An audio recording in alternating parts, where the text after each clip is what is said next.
Berlatar di Pulau Grand Mana, ada seorang pria yakni pilot helikopter yang sedang santai. Namun ia pun kebelet pipis, jadinya ia pipis di semak-semak. Tetapi, idih, adanya orang yang keadaannya sudah amburadul. Saya tidak menampilkan keadaannya ya, memicu dorning soalnya. Di saat ia sedang was-was, ia menemukan pistol yang mirip dengan pistolnya. Dan tiba-tiba,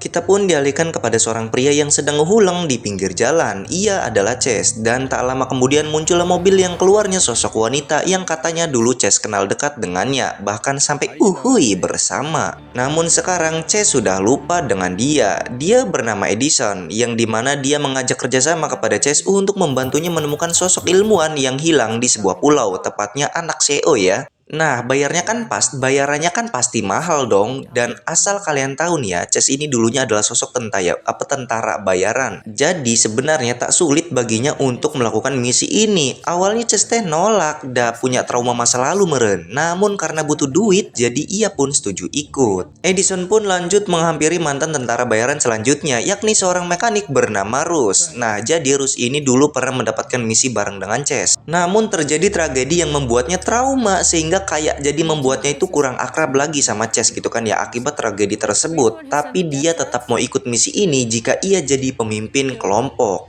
Keesokan paginya para tentara bayaran itu pun standby di bandara untuk berangkat ke pulau yang ingin dituju. Di sini ada Colt si topi cowboy dan Tag sang ayah pejuang, dan Dex orang yang sering membuat jurnal. Chess dan Rus pun juga ikut bersama mereka. Nah, mereka ini dibagi dua kelompok. Edison, Chess, dan Dex kelompok yang akan bergerak ke timur. Edison sebagai pemimpin. Sedangkan Rus, Tag, dan Colt kelompok yang akan bergerak ke selatan. Rus yang sebagai pemimpin. Singkat cerita mereka sampai ke Pulau Grand Manan, pulau yang kita lihat di awal film tadi. Mereka pun berpencar, sampai seketika Edison menemukan seonggok mayit yang terletak mengenaskan di sana. Dex yang mengetahui hal itu pun langsung menulis jurnalnya. Dan mereka berteori mayit itu berasal dari eksperimen yang gagal. Dan tak lama kemudian mereka pun menemukan sebuah tenda yang sepertinya bekas para ilmuwan waktu itu. Di saat mereka masuk, mereka hanya menemukan seonggok mayit yang mengenaskan dan juga radio. Pas dijajal juga radionya nggak ada apa-apa, maksudnya nggak ada jawaban apa-apa gitu. Tapi nih tadinya kan Dex mengambil jam tangan milik si mayit itu sama persis seperti miliknya. Loh, kok bisa ya? Kita pun dialihkan ke pilot pesawat yang dimana adegan dalam scene-nya itu sama seperti scene di awal film tadi. Waduh, kok bisa gitu? Sebenarnya apa yang sedang terjadi di pulau ini ya? Kita pun dialihkan kembali kepada Edison dan kawan-kawan, yang dimana di sini seperti ada sesuatu yang bergerak di balik semak-semak, dan ternyata itu adalah sosok ilmuwan yang selamat atau masih hidup dalam eksperimen waktu itu. Pas Edison menyebutkan nama anak CEO itu, si ilmuwan pun sepertinya tahu sesuatu. Di sisi lain, kelompok Rus sedang tidak baik-baik saja akibat Colt melihat Rus ini sepertinya tahu tentang pulau ini. Namun Rus tidak mau bicara apa-apa. Dan hampir saja mereka gelut, tapi untungnya dipisahkan oleh Tag. Sementara itu ternyata anak CEO yang mereka cari sudah tewas. Namun Edison yang diberi amanah bahwa anak CEO itu dalam keadaan apapun, maka besok mereka akan bawa anak itu pulang. Padahal mereka tak tahu ya bahwa helikopternya sudah hancur. Dan mereka berniat bermalam dulu di sini. Pada malam harinya Edison mencoba menghubungi Rus, namun tidak ada jawaban apa-apa. Ternyata Rus dan kawan-kawan sendiri sedang santai di hadapan api unggun sembari mau ngobrol santai. Disinilah terungkap fakta bahwa kenapa Chess dan Rus seperti bermusuhan. Karena tragedi waktu itu Chess terbangun di sebuah kapal dan dia hanya melihat Rus dengan seorang kakek. Namun ia tak ingat siapa dirinya dan apa yang terjadi alias amnesia. Dan pas nanya ke Rus apa yang terjadi, Rus tak mau bercerita apa-apa. Dan di sini juga kita pun mendapatkan hal mengejutkan lagi bahwa buku jurnal milik Dex dan si mayit itu sama persis. Loh, kok bisa? Dan si ilmuwan akan mencari petunjuk lagi soal pulau ini ke buku itu. Siapa tahu ada gitu loh. Sementara itu Rus dan kawan-kawan dikejutkannya dengan munculnya suara misterius dari dalam hutan. Dan mereka pun menemukan sebuah makhluk tunggu bisir di sana. Waduh. Dan tiba-tiba Tag pun terseret oleh sesuatu, namun untungnya berhasil diselamatkan oleh Rus. Sementara itu Colt yang sendirian pun dikejutkan oleh kedatangan makhluk itu yang langsung mencopotkan kepala Colt dari tubuh Colt. Idih.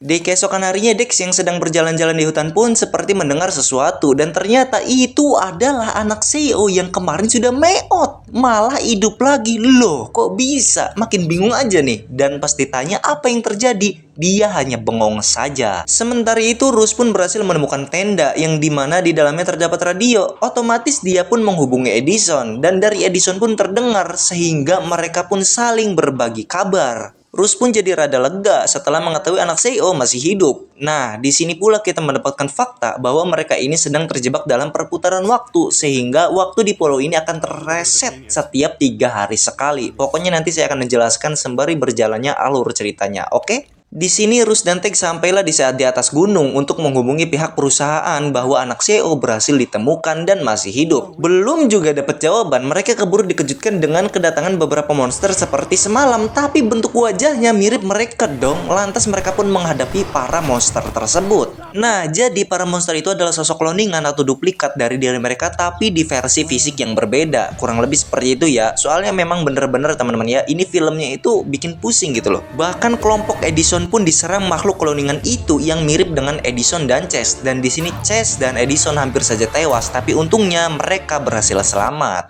Di sisi lain, anak CEO yang bersama Dex pun tiba-tiba bertingkah aneh dan berubah menjadi sosok cloningan tersebut yang langsung memencet kepala Dex yang ya walaupun berhasil ditembak oleh Chess gitu kan ya, Dex tak terselamatkan. Kita dikembalikan lagi kepada Rus yang mendapatkan panggilan dari perusahaan bahwa pihak perusahaan berbicara seperti ini. Anak CEO sudah meot dan pulau ini akan diledakkan secara beruntun dalam waktu 12 jam lagi. Terima kasih atas jasa Anda. Buset, enteng banget ngomongnya kayak ngangkat tisu. Mendengar hal itu, Rus pun sontak bingung, marah, jengkel, kesel, dongkol, ya pokoknya campur aduk lah dalam hatinya. Udah sejauh ini malah cuma dibayar terima kasih doang, dan sekarang mereka harus memikirkan bagaimana caranya dapat keluar dari pulau ini. Teg pun mengabari Edison akan berita tadi. Sontak Edison dan kawan-kawan pun jadi lemes dong gitu kan, jadi khawatir, bingung kita kudu gimana gitu. Dan di sini pun Rus jujur bahwa 2 tahun lalu ia dan Chess pernah mendapatkan misi sama seperti ini di pulau ini, dan mereka terjebak dalam perputaran waktu. Namun untungnya mereka selamat keluar dari pulau ini sekaligus meminta bantuan aki-aki yang naik perahu boot. Tapi anehnya Chess malah hilang ingatan. Di sini mereka pun merencanakan untuk pergi dari pulau ini besok, karena besok kan akan ada penghancuran secara beruntun. Seharusnya ada celah untuk keluar dan mereka akan pergi menggunakan perahu bot milik si ilmuwan di tepi pulau. Di keesokan harinya pun tiba, Rus dan Teg akan melewati hutan yang dipenuhi para mutan karena itu jalan satu-satunya menuju perahu bot. Sedangkan Chess dan kawan-kawan bisa langsung sampai karena jarak mereka tak begitu jauh dan tidak ada rintangan serius. Rus dan Teg pun harus dikepung oleh para mutan cloningan itu. Sementara Edison dan isi ilmuwan akan diam di perahu, sedangkan Chess akan balik lagi ke hutan untuk mencari keberadaan Rus dan Teg. Sedangkan Rus dan Teg berusaha untuk menghadapi para mutan itu, namun mereka kewalahan, apalagi muncul cloningan Teg yang badannya lebih besar.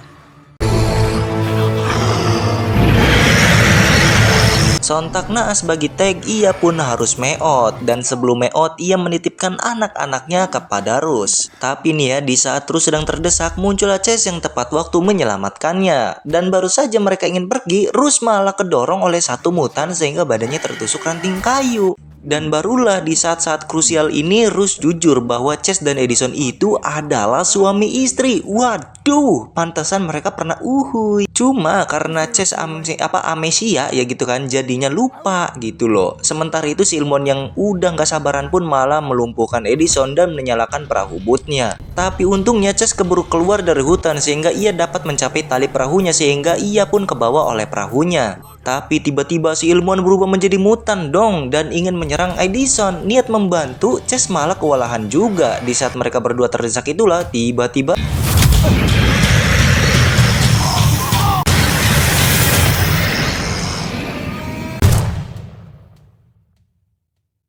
walaupun sudah ripuh, Rus tetap bisa membantu mereka berdua. Pada akhirnya Edison dan Chess pun berhasil keluar dari pulau tersebut.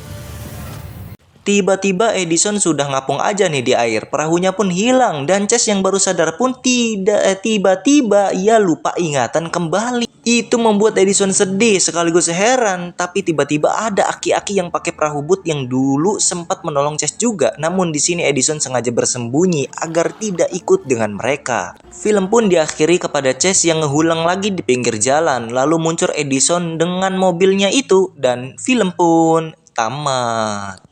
Oke teman-teman, jadi itulah untuk alur cerita filmnya. Gimana, seru bukan? Oh ya pasti dong seru. Nah jadi buat kalian ya yang bingung gitu ya, ya saya juga sebenarnya ada bingung ya pas mereview film ini gitu kan. Tapi jujur bagus banget ini filmnya gitu kan teman-teman ya. Jadi istilahnya kayak kita itu terjebak di suatu pulau yang dimana pulau itu adalah pulau eksperimen dari suatu perusahaan yang dimana tempat eksperimen untuk suatu perusahaan gitu kan. Terus tak sengaja pulau itu memiliki time looping gitu kan ya. Jadi memiliki perputaran waktu di pulau tersebut selama 3 hari itu ya kereset teman-teman ya. 3 hari sekali itu kereset lagi waktunya di awal. Jadi makanya kenapa eh, si anak CEO itu bisa hidup lagi gitu kan, karena ceritanya itu udah ke waktu yang ketiga hari, di saat dia baru nyampe situ kan dia meninggoy ini ya, dia meot, terus 3 hari kemudian gitu kan barulah tuh dia hidup lagi gitu ceritanya, kurang lebih sih seperti itu teman-teman ya. Buat kalian ada yang lebih paham dari saya atau ada yang ingin masukan kritik, bukan kritik, komentar gitu, bisa langsung saja komen di kolom komentar. Terima kasih telah menyaksikan video ini sampai selesai. Wassalamualaikum warahmatullahi wabarakatuh.